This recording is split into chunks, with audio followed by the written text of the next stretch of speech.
So the machine we have behind us is a 1908 Goldbeer steam logging machine, and its purpose was to pull logs through the forest so that they would eventually be transported to the sawmill.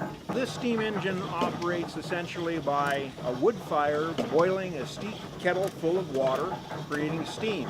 It carries a variety of whistles on it, but back in the day, really, it only had one whistle for purposes of communication within the forest. If there was a need for communication over the side of a hill, they would have what's called a whistle pump.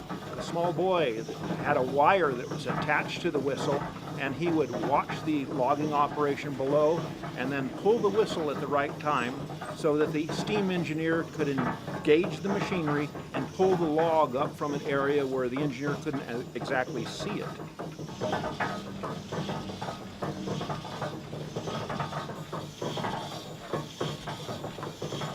So what we will be doing is a demonstration of how this machine actually moved logs through the forest. Essentially, the loggers would drop the trees, and this machine would roll the logs into two-pole chutes, which is basically a road through the woods.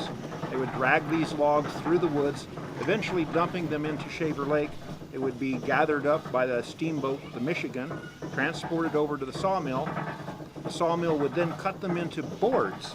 The boards would then be dried, and after a period of time, when they had sufficient buoyancy, they would kick them into the flume.